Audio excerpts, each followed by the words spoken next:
तो हाँ जी, देखो जी, आपका नाम त्रिशा है और ये आपकी जन्म कुंडली का चार्ट है। कुंडली आपकी बनी है कर्क लग्न की, राशि आपकी बनी है तुला राशि है। तो कुंडली की बात करूं, कुंडली में ग्रह अच्छे भी हैं बुरे भी हैं, विस्तार से आपको समझाऊंगा। जैसे कि आपका शनि अपने घर में बैठा है वो अच्छा है, गुरु उच्च का वो भी अच्छा है, सूर्य उच्च का वो भी अच्छा है, शुक्र अपने घर में बैठा है वो भी अच्छा है, चंद्रमा भी अच्छा है। आपका ग्रह राहु खराब लगा है, केतु ये तो है बहुत ही बड़े लेवल पे खराब। थोड़ा सा मंगल भी खराब है, बुध नीच का है लेकिन वो उसके ऊपर गुरु की दृष्टि की वजह से नीच भंग राजयोग बना है। तो पूरा विस्तार से समझाऊंगा, लेकिन ये सब कुछ बताने से पहले आपको मैं पहले थोड़ी सी बेसिक जानकारी समझाऊंगा, ताकि जो आपको मैं भविष्यवाणी बताने वाला हूँ वो आपको अच्छी तरह से समझ आ जाए। तो पहले आप बेसिक जानकारी को समझ लो।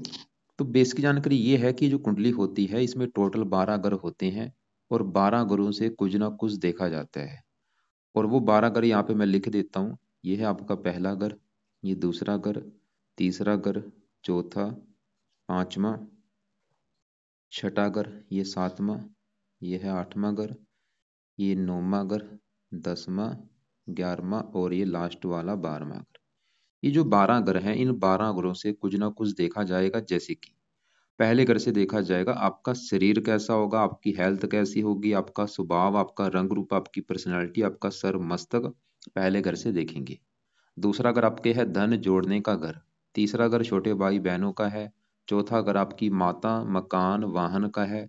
पांचवा घर बच्चों का। छठा घर शत्रु रोग कर्जा। सातवां घर आपके पति का है। आठवें घर से आपकी उम्र देखी जाएगी। नौवें घर से भाग्य है। 10वां घर है आपके काम काज का घर। 11वां घर बड़े भाई बहन इच्छा पूर्ति। और 12वें घर से आपके खर्चे देखे जाएंगे। तो आपने दो बातें मेरी नोट कर लेनी है। पहली बात, जो मैंने 12 ग्रह बोले हैं पहले तो वो याद कर लो। दूसरी बात, इन 12 ग्रहों से क्या क्या देखा जाएगा वो याद कर लो। अब आप ये देखो कि आपने देखना क्या है। जैसे कि मान लो आपने अपने बच्चों के बारे में जानना है कि बच्चे कैसे होंगे। तो ये पांचवा घर आपके बच्चों का है। और पांचवें घर में क्या लिखा है? आठ। आठ होती है वृश्चिक राशि। वृश्चिक राशि का जो मालक है वो मंगल होता है। तो आपके बच्चों के लिए हमें मंगल को देखना पड़ेगा। ऐसे ही ये तीसरा अगर आपके मैंने छोटे भाई बहनों का बोला है, तो अगर आपके छोटे भाई बहनों के बारे में जानना है, तीसरा घर, और तीसरे घर में 6 लिखा है, 6 है कन्या राशि, मालक बना बुध। तो आपके छोटे भाई बहनों के लिए हमें बुध को देखना पड़ेगा। मतलब जो भी कुछ देखना है आपने वो घर देखना है, और उस घर का जो मालक बना है वो मालक आपने देखना है। अब देखो जी, मोटा मोटा आपको बेस की जानकारी समझ आ चुकी है। अब बात करते हैं भविष्यवाणी की। भविष्यवाणी में सबसे जरूरी होती है दशा देखनी। ये जो 9 ग्रह होते हैं, ये 9 ग्रह एक्टिवेट कब होते हैं? जब इनकी चलती है दशा। और जो दशा होती है वो दो प्रकार की होती है, एक महादशा, एक अंतरदशा। महादशा बड़ी होती है जो कि आपके ऊपर चली हुई है गुरु ग्रह की, जो कि 2009 से चली हुई है। और ये तीसरा महीना 25 में अभी खत्म हो जाएगी अगले साल में। इसका मतलब ये है कि आपके जीवन के ऊपर पिछले कई सालों से जो बड़ा असर चल रहा है वो गुरु का है, क्योंकि गुरु की महादशा चली हुई है। और गुरु का आपके ऊपर कितना असर है? 80%। आपकी मतलब 100 में से जो 80% लाइफ है, वो 80% आपके जीवन में जो भी कुछ हो रहा है गुरु की वजह से हो रहा है। और बाकी बचा 20% अभी आपके ऊपर जो असर है वो राहु का है, जिसकी चल रही है अंतरदशा। ये 10वां महीना 22 से चली हुई है, और तीसरा महीना 25 में जाके खत्म हो जाएगी। तो मैंने क्या बोला कि आपके जीवन में अभी आपके साथ जो कुछ हो रहा है इन दो ग्रहों की वजह से हो रहा है, गुरु की वजह से और राहु की वजह से। खासकर गुरु का बड़ा असर है, राहु का बिल्कुल कम है। अब हम आपके इन दोनों ग्रहों को देखेंगे। सबसे पहले आपके मैं राहु की बात करता हूँ कि वो कैसा है। जो कि राहु की दशा चली है, 10वां महीना 22 से चली है, और तीसरा महीना ये 25 में खत्म होगी। तो राहु आपका यहाँ पे बैठा है छठे घर में। आपको मैंने देखो जी अभी क्या बोला था कि आपकी कुंडली में ग्रह अच्छे भी हैं कुछ ग्रह खराब हैं। तो आपके ग्रह खराब जो कौन से हैं? एक तो आपका राहु खराब है, केतु खराब है, ये तो है बहुत बड़े लेवल पे खराब। और दोनों में भी जो ज्यादा ग्रह खराब आपका राहु है। मतलब आपकी पूरी कुंडली में सबसे ज्यादा जो ग्रह खराब है वो राहु है। और आपके लिए नेगेटिव बात क्या है कि उसी की चल रही है आपके ऊपर दशा, जो ग्रह आपका खराब है। मतलब ये जो राहु की दशा वाला आपका समय है, ये आपका बुरा समय साबित होगा। और आप चाहे नोट कर भी लो कि ये जब से राहु की दशा चली हुई है, 10वां महीना 22 से पिछला तकरीबन 1 साल हो चुका है। नोट कर लो चाहे कि भाई पिछले 1 साल से आपकी लाइफ में कितनी दिक्कतें आ रही हैं, परेशानी आ रही हैं, कामों में रुकावटें आ रही हैं, ये राहु आपको भाई अच्छे फल नहीं देगा। ऐसा क्यों है, राहु इतना खराब है क्यों? राहु देखो जी आपका कहाँ बैठा है, छठे घर में। सबसे पहले आपको मैंने बोला था घरों को रट्टा लगा लो, यह है छठा घर। तो राहु बैठा है छठे घर में। छठा घर जो होता है इस घर से देखा जाता है, क्योंकि 12 घरों से मैंने बोला है कुछ ना कुछ देखा जाएगा। छठे घर से देखा जाएगा रोग, रोग, कर्जा, शत्रु, कोर्ट कचहरी, चोरी, ठगी, विश्वासघात, विघ्न, बाधाएं, ये सब कुछ चीजें जो है इस छठे घर से देखते हैं। और छठे घर में राहु जो बैठा है, राहु देखो जी खराब होने का कारण है कि ये छठे घर में तो बैठा है, लेकिन छठे घर में यहाँ पे जो 9 लिखा है ये है राहु की नीच राशि। मान लो अगर यहाँ पे मान लो राहु छठे घर में बैठा है, वो बड़ी बात नहीं है। यहाँ पे डिपेंड करता है कि राशि कौन सी, ये जो 9 लिखा है। अगर आपका यहाँ पे 3 होता फिर राहु ने अच्छे फल देने से 2 होता, क्योंकि ये जो 9 है ये धनु राशि जो कि राहु की नीच राशि है। इसकी वजह से आपका राहु ज्यादा खराब है, क्योंकि वो नीच का बैठा है। अब सवाल है कि ये खराब फल देगा क्या? तो राहु क्योंकि छठे घर में बैठा है, छठे घर के बुरे फल आपको देगा। छठा घर किसका है, रोग का। तो ये राहु आपको रोगी बनाएगा, आपको बीमार करेगा। और आप चाहे नोट कर भी लेना कि जब से राहु की दशा चली है आपको कोई ना कोई बीमारी लगी होगी। एक बीमारी लग रही है, दूसरी शुरू हो रही है। ये आपको बीमार कर देगा। बीमार भी इसके जो रोग हैं, कई बार कमर कमर में दर्द होना ऐसी दिक्कत भी पैदा करता है। और भी कई रोग हैं इसके। छठा घर शत्रु का आपके शत्रु बढ़ा देगा, इसकी दशा में शत्रु बड़े होंगे आपके। छठा घर कर्जेगा या कर्जदार भी बनाता है, सर के ऊपर कर्जा भी हो जाता है। कोशिश करो कर्जा ना लो, कर्जा ले लिया उतरेगा नहीं आपका। छठा घर कोर्ट कचहरी के चक्करों का भी है, कई बार कोर्ट कचहरी के चक्कर भी लगाने पड़ सकते हैं। और भी काफी चीजें हैं, चोरी ठगी, सामान चोरी भी होता है कई बार। 3 दृष्टियां इसकी, 5वीं दृष्टि पड़ेगी 10वें घर के ऊपर, आपके काम काज में दिक्कतें पैदा कर देगा। बाहर में खर्चे बढ़ा देगा, नींद में भी कमी करता है, धन की हानि होती है बहुत ज्यादा। और भी लाइफ की हजारों दिक्कतें आती हैं, कामों में बहुत सारी रुकावटें आती हैं, काम आसानी से नहीं बनते। सबसे बड़ी जो इसकी दिक्कत है, ये राहु की दशा में आपको जो मिलेगी, ये आपकी लाइफ में स्ट्रगल बहुत ज्यादा कराएगा आपको। स्ट्रगल बहुत ज्यादा करना पड़ेगा, आपका काम कोई आसानी से बनेगा नहीं। कामों में रुकावटें बहुत ज्यादा आएंगी, कोई भी काम आपका जो, वो कई प्रयास करने पड़ेंगे तब जाके वो बनेगा। खप खप के आपका काम बनेगा इस राहु की वजह से। और आपको मैंने जैसे बोला नोट कर लेना चाहे कि जब से दशा चली है भाई कोई ना कोई दिक्कतें आ रही हैं लाइफ में, परेशानी आ रही है। और दशा भी देखो जी तीसरा महीना 25 में जाके खत्म होनी है। अभी ये 24 पूरा पड़ा है, अगला भी 25 के 3 महीने पड़े हैं। तो करना क्या है, सवाल ये है, आप राहु के उपाय करो अगर आप चाहती कि ये जो ग्रह आपका है ये बुरे फल ना दे। छठ अगर ननिहाल का भी होता है, देखो जी बताने को हजारों चीजें, अगर मैं यहाँ पे बताने लग जाऊं मेरे 3 महीने लग जाएंगे बताने बताते। मतलब बताने को काफी चीजें हैं, लेकिन आपको मैं 30 मिनट की वीडियो में मोटा मोटा सा कवर करूंगा, बताने को और काफी चीजें हैं। तो छठा अगर ननिहाल का होता है, ननिहाल को भी लेकर दिक्कतें आती हैं, जो नाना पक्ष है मामा पक्ष है। तो सवाल है कि इसको भाई सही कैसे करना है, क्योंकि मेन है उपाय। तो उपाय में से पहला उपाय आप क्या करो, इसके मंत्रों को सिद्ध कर लो, जो कि संख्या है 18,000। तो 18,000 आपने शुरू कब करने हैं, आज है शनिवार, आज शुरू करो संकल्प लेके। आज रात के समय आपने संकल्प लेके शुरू करना है। संकल्प कैसे लिया जाता है मैं आपको वीडियो लग से भेज दूंगा, फिर भी मैं थोड़ा सा बता देता हूँ। तो रात को आप ये प्रार्थना करना कि हे राहु देवता जी, मेरा नाम त्रिशा घोष है, मेरी जात ये है, गोत ये है, आपकी मेरे ऊपर चल रही है अंतरदशा, और आप मेरी कुंडली के छठे घर में बैठे हैं नीच के। और मैं चाहती हूँ ये दशा मेरी अच्छी जाए, मैं बीमारियों से बचूं, कर्जे से बचूं, दुश्मनों से बचूं, कोई कोर्ट कचहरी के चक्कर ना लगाने पड़े, मेरा काम धंधा अच्छा हो, खर्चे ना बढ़े। मतलब प्लीज राहु देवता जी, आपका जो बुरा फल है वो मुझे मिले ना, बल्कि आप मुझे अच्छे फल दो, ये समय मेरा अच्छा हो। इसलिए आज से आपके मैं मंत्रों की जो संख्या है 18,000 वो पूरी करने जा रही हूँ।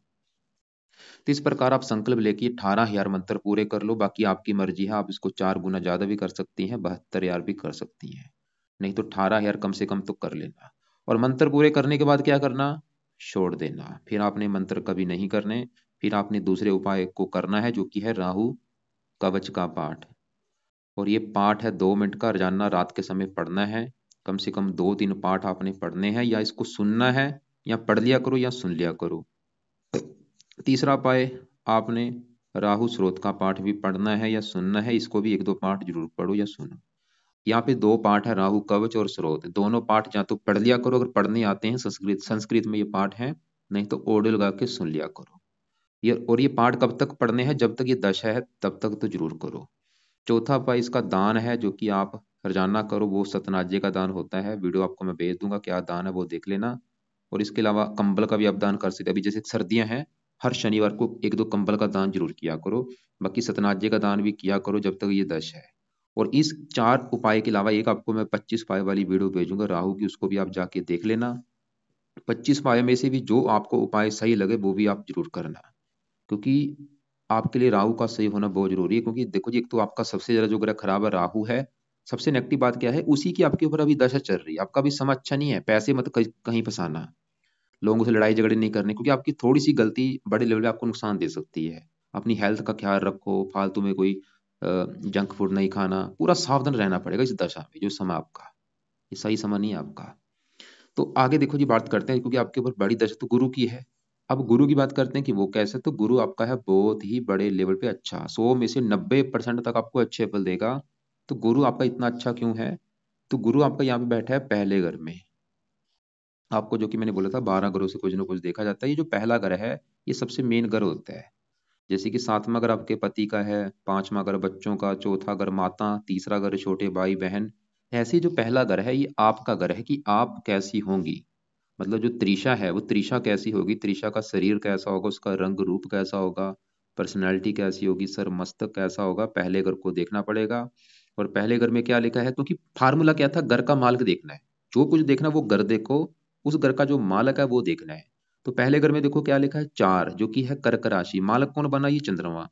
तो आपके बारे में अगर जानना है हमें चंद्रमा को देखना पड़ेगा। और चंद्रमा के अलावा पहले घर में गुरु बैठा है, गुरु को भी देखेंगे। तो हम पहले अभी गुरु की बात करते हैं। तो गुरु आपका कहाँ बैठा है, पहले घर में। और पहले घर में ये जो 4 लिखा है ये है गुरु की उच्च राशि। ये जो 4 है कर्क राशि होती, गुरु कर्क राशि में बैठ के उच्च का हो जाता है।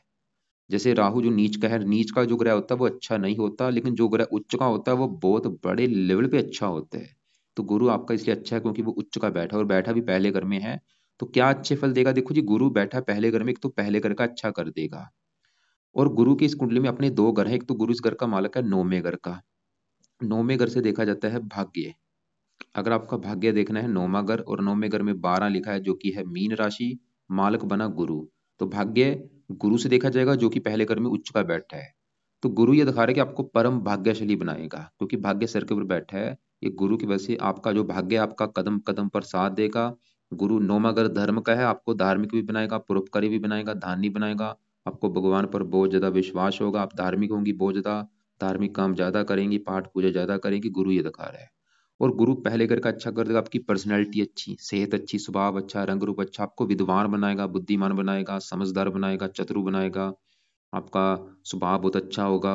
और गुरु की 3 दृष्टियां हैं, 5वीं दृष्टि 5वें घर के ऊपर, 5वें घर का अच्छा, संतान का सुख अच्छा, पढ़ा लिखा बना देगा, बुद्धिमान। 9वीं दृष्टि पड़ेगी इस 9वें घर के ऊपर जो कि गुरु का अपना ही घर है। इस घर का तो अच्छा कर देगा, मतलब भाग्यशाली, धार्मिक, परोपकारी, पिता के लिए अच्छा है। तो ये तो है अच्छे फल। थोड़ा सा बुरा फल क्या देगा, 7वीं दृष्टि पड़ के 7वें घर के ऊपर नीच राशि है, थोड़ा सा पति से मनमुटाव हो सकता है। बाकी गुरु आपका तकरीबन अच्छा है, जो गुरु के भी चल रही है बड़ी दशा, बिल्कुल अच्छे फल देगा। अब देखो जी, हमने क्या देखा, गुरु देखा जिसका बड़ा असर है वो तो अच्छा है भाई। और भी हजारों अच्छे फल है जो मैंने बोले हैं, खाली ये नहीं कि यही अच्छे फल मैंने बोले हैं कि यही बस मिलेंगे, नहीं, हजारों अच्छे फल आपको देगा। बाकी जो राहु है ये टोटली खराब है। और एक आपके ऊपर चल रही है शनि की डेया। ये डेया जो होती है अच्छी नहीं होती। तो हाँ जी, मैं बात कर रहा था कि आपके जीवन के ऊपर बड़ी दशा गुरु की है। गुरु आपका अच्छा है, राहु की दशा है वो आपका खराब है। और एक होती है डेया।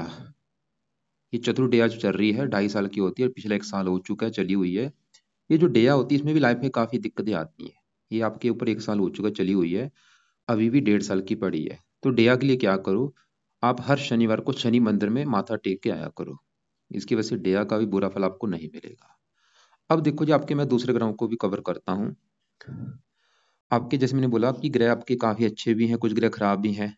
अब यहाँ पे हम पहले सूर्य की बात करते हैं, ये है 10वां घर। ये जो 10वां घर होता है ये घर होता है काम काज का घर, कि आप काम काज क्या करेंगे 10वें घर से देखेंगे। 10वां घर आपके पिता का भी है। 10वें घर से देखो जी 4 चीजें देखी जाती हैं मेन, वैसे तो हजारों चीजें हैं लेकिन मेन 4 चीजें हैं। 10वां घर काम काज का है, आपके पिता का है, सरकार का है और मान प्रतिष्ठा। ये जो 4 चीजें हैं 10वें घर से देखेंगे। और 10वें घर में लिखा है एक, क्योंकि घर का मालिक देखना पड़ेगा। तो 10वें घर में क्या लिखा है, एक। एक है मेष राशि, मालक बना मंगल। तो हमें 10वें घर के मालक मंगल को देखना पड़ेगा इन 4 चीजों के लिए। और मंगल के अलावा 10वें घर में सूर्य बैठा है, सूर्य को भी देखेंगे। तो पहले मैं सूर्य की अगर बात करूं तो सूर्य आपका बहुत ही बड़े लेवल पे अच्छा है। क्यों अच्छा है? सूर्य कहाँ बैठा है? 10वें घर में। 10वें घर में जो एक लिखा है ये है मेष राशि, जो कि सूर्य की है उच्च राशि। सूर्य आपका उच्च का बैठा है, जैसे गुरु उच्च का बैठा था ऐसे सूर्य ही 10वें घर में उच्च का बैठा है। लेकिन सूर्य इस कुंडली में इस घर का मालिक है दूसरे घर का। दूसरा घर होता है धन जोड़ने का घर, कि आप धन जोड़ेंगे कितना, कितना बैंक बैलेंस होगा दूसरे घर से देखेंगे। दूसरा घर परिवार का भी होता है, फैमिली का, वाणी का भी है। और दूसरे घर में एक 5 लिखा है, दूसरे घर का जो मालक 5 है, सिंह राशि, मालक सूर्य है। और वो आपका 10वें घर में उच्च का बैठा है, मतलब सूर्य जो आपको अच्छे फल देगा। एक तो ये दूसरे घर का अच्छा कर देगा, दूसरा घर धन का मालक है, उच्च का बैठा है, ये आपको धनी बना देगा, धन की कमी नहीं रहेगी। परिवार का है, परिवार का उसको अच्छा, वाणी बहुत अच्छी होगी। और सूर्य 10वें घर का अच्छा कर देगा बहुत बड़े लेवल पे। 10वां घर है काम काज का, सूर्य आपको देगा काम काज का सुख अच्छा। और काम काज कौन सा? सूर्य से जुड़े काम। सूर्य देखो जी, जिस किसका कारक है? सूर्य होता है सरकारी नौकरी का कारक। सरकारी नौकरी के काफी योग आपके दिखा रहा है, या सरकार की तरफ से आपको कोई फायदा होगा। सरकार की तरफ से फायदा उनको होगा, जहाँ ऐसे जो लोग होते हैं, ये फार्मूला नोट आप कर लेना चाहे कि जब भी सूर्य किसी का 10वें घर में उच्च का होता है, ऐसे जो लोग होते हैं जहाँ तो सरकारी नौकरी में होते हैं, और वो भी कोई बड़ी पोस्ट पे, छोटी पोस्ट पे नहीं, बड़ी पोस्ट पे, आईपीएस अधिकारी, राज आरजेएस अधिकारी, या ऐसे जो लोग होते हैं राजनीति में होते हैं। क्योंकि सूर्य है सरकार का कारक है। सरकार से जुड़ा कोई भी जो काम है वो आप कर सकती हैं, चाहे वो राजनीति है, चाहे सरकारी नौकरी है, और भी काफी सूर्य के जुड़े काम है। तो सूर्य इन क्षेत्रों से आपको फायदा देगा, चाहे राजनीति लगा लो, चाहे सरकारी नौकरी लगा लो। ये पिता का कारक है, पिता का सुख अच्छा है, पिता की सपोर्ट अच्छी मिलेगी, पिता की उम्र लंबी। 10वां घर मान प्रतिष्ठा का, आपको मान प्रतिष्ठा बहुत अच्छी देगा, आप अपने परिवार का नाम रोशन करेंगे, और भी की अच्छे फल। तो सूर्य दूसरे घर का अच्छा कर रहा है, 10वें घर का अच्छा। लेकिन अभी आपको मैंने क्या बोला था कि 10वें घर का जो मालक मंगल है, हमें मंगल को भी देखना पड़ेगा। किन चीजों के लिए? काम काज के लिए, पिता के लिए, सरकार के लिए। और जो आपका मंगल है वो मुझे अच्छा नहीं लगा, क्योंकि मंगल आपका 2 कारणों से अच्छा नहीं लगा। एक तो वो बैठा है 12वें घर में जाके, ऊपर से वो केतु के साथ बैठा है, नीच के केतु के साथ। तो मंगल आपका इस 10वें घर का मालक होके 12वें घर में चला गया। 12वां घर होता है खर्च का, हानि, दान, दंड। तो मंगल की वजह से एक खराब योग बना, राजभंग योग। मंगल ये दिखा रहा है कि आपके काम काज में दिक्कतें आएंगी। सूर्य तो ये दिखा रहा है कि काम काज उसको अच्छा है, लेकिन मंगल ये दिखा रहा है कि काम काज में दिक्कतें लगी रहेंगी। 10वां घर पिता का, ये थोड़ी सी पिता संबंधी दिक्कतें। सरकारी जैसे कि सूर्य तो सरकारी नौकरी का योग दिखा रहा है कि प्रबल सरकारी नौकरी का योग है, लेकिन मंगल की वजह से थोड़ी सी सरकारी नौकरी के योग में कमी आ सकती है। मतलब मंगल उल्टा कर रहा है। और मंगल आपका इस घर का भी मालक है, 5वें घर का, जहाँ पे ये 8 लिखा है। 5वां घर बच्चों का है, ये थोड़ी सी बच्चों संबंधी भी दिक्कतें कोई पैदा कर सकता है, जैसे कि बच्चे का बीमार होना। वैसे 5वें घर के ऊपर गुरु की दृष्टि, वो फिर भी 5वें घर का अच्छा कर रहा है, मतलब बच्चे का सुख देगा, पुत्र का योग बना देगा, लेकिन थोड़ा सा फिर भी मंगल का और एक और बात यहाँ पे सबसे देखो जी बड़ी बात क्या होती है, दशा देखनी जरूरी होती है। मान लो आपके ऊपर अभी जैसे गुरु की दशा है, वो तो अभी इस घर का अच्छा कर रहा है, बच्चों के लिए अच्छा है, संत पढ़ाई के लिए अच्छा है, लेकिन जब कभी आपके ऊपर मंगल की दशा चलेगी, चाहे वो छोटी दशा है, बड़ी दशा है, उस समय दिक्कतें पैदा कर देगा।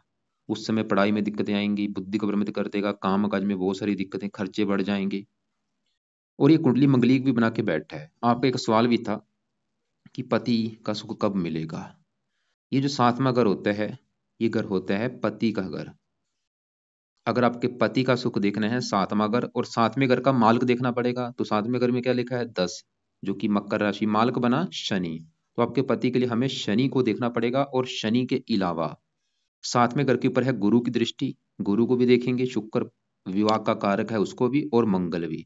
मतलब आपके पति के लिए हमें कम से कम 4 ग्रह देखने पड़ेंगे। सबसे पहले अभी तो हम मंगल की बात कर रहे हैं, तो मंगल आपके 3 दृष्टियां होती हैं, चौथी यहाँ पे, 7वीं यहाँ पे, 8वीं 7वें घर के ऊपर पड़ेगी, उच्च राशि है। वैसे मंगल विवाह का सुख अच्छा देगा आपको, लेकिन एक नेगेटिव बात थोड़ी सी करेगा कि आपके विवाह में थोड़ी सी देरी जरूर करेगा, क्योंकि ये कुंडली मंगलिक बना के बैठा है। क्योंकि 7वें घर को देख रहे हो उच्च राशि, वैसे विवाह का सुख अच्छा है, वो ये दिखा रहा है कि पति का सुख अच्छा मिलेगा, पति अच्छा मिलेगा, लेकिन विवाह में देरी का कारण बनेगा।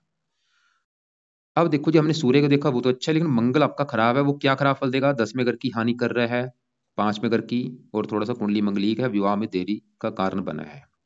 यानी कि आप एक लिख लो काम पेन कापी लेके कि अगर आपने मंगल ग्रह को सही कर लिया, क्या फायदे होंगे। नीचे आंसर लिखो। सबसे बड़ा फायदा ये होगा, आपके काम काज की कभी कोई दिक्कतें नहीं आएंगी। पिता संबंधी दिक्कतें नहीं आएंगी, सरकारी कामों में दिक्कतें नहीं आएंगी, मान प्रतिष्ठा में कमी नहीं होगी, संतान संबंधी चिंता नहीं होगी, पढ़ाई में दिक्कतें नहीं आएंगी, मंगल दोष भी दूर होगा मंगल को सही करने से। तो मंगल के क्या उपाय हैं? पहला उपाय, आप एक बार मंगल के 10,000 जो मंत्र हैं वो पूरे कर लेना, और ये शुरू करने आपने जब भी शुरू करेंगी वो मंगलवार का दिन होगा, तो मंगलवार से संकल्प लेके मंत्र एक बार पूरे कर लेना। ये मंत्र आपके चाहे 40 दिन में पूरे हो चाहे 21 दिन में पूरे, आप एक बार करके चाहे छोड़ देना। और जब भी मान लो आप स्टार्ट करेंगी मंगलवार के दिन सुबह का टाइम संकल्प लेना। कैसे संकल्प लेना? आप ये बोलना कि हे मंगल देवता जी, आप मेरी कुंडली के 10वें घर के हैं मालक, जो कि काम काज का घर है। मैं चाहती हूँ मेरे काम काज में कोई दिक्कतें ना आए। इसके अलावा आपके और भी जो बुरे फल है, वो मंगल दोष जो बना है वो भी दूर हो, और भी। तो इसलिए मैं आपके मंत्रों को सिद्ध करने जा रही हूँ। तो पहला काम ये मंत्र पूरे करके छोड़ देना। दूसरा काम, आप मंगल के जो देवता हनुमान जी हैं, आप हनुमान जी का कोई ना कोई पाठ किया करो। चाहे वो हनुमान चालीसा है, चाहे बजरंग बन का पाठ है, वो आप पढ़ा करो। तो हनुमान जी का पाठ आप करती रहो। और वैसे भी आपके जो इष्ट देव हैं कुंडली में वो आपके हनुमान जी हैं, ये भी आप नोट कर लो। अब आगे बढ़ते हैं। आपका देखो जी, हमने सूर्य देखा, 10वें घर का जो मालिक वो देखा। अब आपका यहाँ पे शनि देखते हैं, क्योंकि सातवां घर आपको मैंने भी क्या बोला था, पति के लिए 4 ग्रह देखने पड़ेंगे।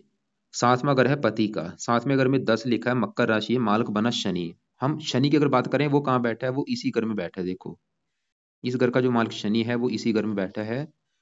एक आपको एग्जाम्पल समझाता हूँ। जैसे कि मान लो मेरा घर है, मैं अपने घर में खुद बैठा हूँगा, क्या होगा? मैं अपने घर में अपने घर का अच्छा करूंगा, क्योंकि मेरा घर होगा। मैं अपने घर की हमेशा देखभाल करूंगा, उसकी रक्षा करूंगा। कोई भी ग्रह ऐसा जो होता है, मतलब वो अगर अपने घर में बैठा है वो बहुत अच्छा होता है। जैसे आपका जो शनि है वो 7वें घर में जहाँ बैठा है वो इसी घर का मालक है। तो शनि 7वें घर का कर देगा अच्छा। मतलब शनि ये दिखा रहा है कि आपको पति का सुख बहुत अच्छा मिलेगा, पति आपका अच्छा होगा। और लेकिन थोड़ा सा शनि का जो स्वभाव है क्रूर है, तो थोड़ा सा पति से मनमुटाव भी होगा। और ये विवाह में देरी भी करता है, क्योंकि विलंब का कारक है शनि। और विवाह मतलब देरी से होगा, लेकिन पति का सुख अच्छा रहेगा। थोड़ा सा पति से मनमुटाव होगा, वो चलो बड़ी बात नहीं कोई। और बाकी ये आपका, कई बार शनि क्या करता है, जब भी 7वें घर में होता है, जो पति होगा आपका, वो हो सकता है आपका आपसे उम्र में काफी छोटा हो। अगर आपकी मान लो उम्र 34 साल है, तो आपका जो पति आपको मिले वो हो सकता है 25 साल का हो, उसकी उम्र 25 साल हो। या वो आपसे बड़ा हो सकता है, वो 40 साल का हो, ऐसा भी हो सकता है। होगा अच्छा पति, लेकिन उम्र में थोड़ा सा फासला ज्यादा हो सकता है, और थोड़ा सा मनमुटाव होगा। बाकी शनि की 3 दृष्टियां, तीसरी यहाँ पे, 7वीं यहाँ पे, 10वीं यहाँ पे, चौथे घर के ऊपर उच्च राशि, 10वें घर, चौथे घर का अच्छा कर देगा, मकान वाहन के लिए अच्छा है। और एक सबसे बड़ी बात, जैसे अभी देखो गुरु की आपकी चल रही है बड़ी महादशा, 9 से चली हुई है, पिछले कई साल हो चुके हैं। फिलहाल अब अगले साल में खत्म हो जाएगी, 1.5 साल पड़ा है। इस गुरु की दशा खत्म होने के बाद आपके ऊपर जो बड़ी महादशा आने वाली है शनि की चलेगी। 19 साल की दशा होगी। और सवाल की वो दशा कैसी होगी? वैसे तो शनि की दशा अच्छी जाएगी, थोड़ा सा ही आपका खराब फल भी मिलेगा उस समय। ये लगन को देखेगा, थोड़ी सी हल्की सी हेल्थ भी खराब करेगा। बाकी उस समय आप शनि की ज्यादा उपाय करना जब दशा चलेगी, अभी मत करो। उस समय क्या करना है, जब दशा चलेगी, आपने हर शनिवार को शनि मंदिर माथा टेक के जरूर आना है। दान कभी नहीं करना, खाली माथा टेकने की आदत डाल लेना शनि की दशा में। और शनि चालीसा का पाठ पढ़ते रहना, ताकि जो अच्छे फल हैं वो कई गुना बढ़े, और थोड़ा बहुत अगर बुरा फल कोई होगा भी वो आपको ना मिले। अब यहाँ पे चंद्रमा की बात करते हैं, ये भी अच्छा है। पहले घर का मालिक जहाँ पे गुरु बैठा है, चौथे घर का अच्छा कर देगा, माता मकान वाहन के लिए अच्छा है। शुक्र आपकी बात करें वो भी बहुत बड़े लेवल पे अच्छा है।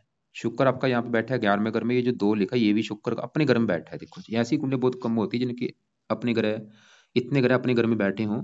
शुक्र 11वें घर में बैठा है, और 11वें घर का मालिक भी है। और 11वां घर किसका है? बड़े भाई बहन, इच्छा पूर्ति, आमदन, सभी इच्छाएं पूरी कर देगा, आमदन अच्छी, धन कमाने के साधन अच्छे। और शुक्र इस चौथे घर का भी मालिक है, जहाँ भी 7 लिखा है। चौथा घर मकान वाहन का, मकान वाहन का भी सुख अच्छा दे देगा। और आपका एक सवाल भी था कि फिल्म इंडस्ट्री जुड़ा काम कर सकते हैं, बिल्कुल कर सकते हैं, क्योंकि शुक्र बहुत अच्छा है। राजनीति का भी सवाल था, सूर्य उच्च का बैठा है, राजनीति में भी आप जा सकती हैं, बड़ी पोस्ट पे जाएंगे अगर राजनीति में जाती हैं। तो अब देखो जी, आपके जो एक केतु की बात कर लेते हैं, 12वें घर में वो नीच का बैठा है, वो भी अपनी दशा में खराब फल देगा, हेल्थ खराब करेगा। केतु के लिए क्या करो, एक तो कुत्तों को रोटी जरूर डाला करो, केतु का ये दान होता है। और रात के समय केतु कवच का भी पाठ पढ़ा करो। अब आपको मैंने क्या क्या बोला है, देखो नोट करो। बुध की लास्ट में बात कर लेते हैं। बुध भी आपका नीच का बैठा है 9वें घर में, लेकिन इसके ऊपर पड़ रही है गुरु की दृष्टि, तो इसका नीच भंग राजयोग बन चुका है, इसकी वजह से इसका भी बुरा फल आपको नहीं मिलेगा। तो हमने क्या क्या देखा आपके, देखो जी, गुरु अच्छा है, क्या अच्छे फल देगा? पहले घर का अच्छा कर रहा है, भाग्यशाली बना देगा। शनि अच्छा है, पति के लिए अच्छा है। सूर्य अच्छा है, 10वें घर का अच्छा कर रहा है। शुक्र अच्छा है, माता मकान वाहन के लिए अच्छा है। 11वें घर का अच्छा कर देगा, आमदन बहुत अच्छी, धनी बना देगा। बस आपके जो ग्रह खराब है, एक तो आपका राहु जो खराब है, जो कि मैं बता चुका हूँ क्यों खराब है, नीच का है, क्या खराब फल देगा वो भी बता चुका हूँ, और ऊपर से उसकी चल रही है दशा। दूसरा ग्रह आपका खराब है केतु, जो कि नीच का बैठा है। और मंगल भी आपका खराब है, 10वें घर के रिगार्डिंग खराब फल देगा, और 5वें घर के। मंगल के उपाय मैंने बोले हैं कि मंगल के मंत्र एक बार सिद्ध कर लेना, और हनुमान जी का पाठ करती रहो, हनुमान जी का मंदिर जाती रहो। और बाकी बुध नीच का था, लेकिन गुरु की दृष्टि की वजह से वो भी बुरे फल आपको नहीं देगा।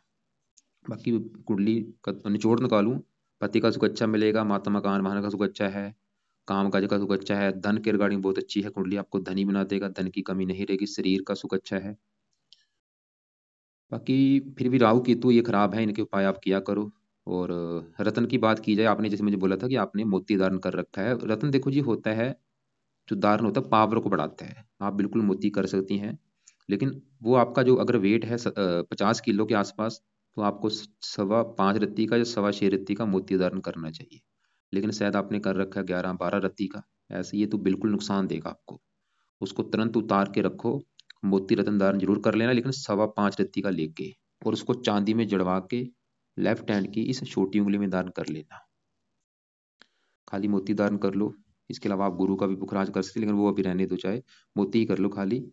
बाकी ऐसा करना, फिर भी जो आपको कुछ पूछना होगा, कल दोपहर को 1 और 2:30 के बीच में मुझे कॉल करके पूछ लेना। इसके अलावा कुछ अलग से वीडियो भेजूंगा, उनको देख लेना। दान खाली राहु का सतनाजा करना है, और केतु का दान होता है कुत्तों को रोटी डालना, यही दान करने हैं। और मंगल जरूर खराब है, मंगल के लिए हनुमान जी का पाठ किया करो। बाकी आपको मैंने बोला था पति के लिए 4 ग्रह देखने पड़ेंगे। 7वें घर का मालक शनि, वो अपने घर में बैठा, वो ये दिखा रहा है कि पति का सुख अच्छा है। विवाह का घर शुक्र आपका वो अच्छा है।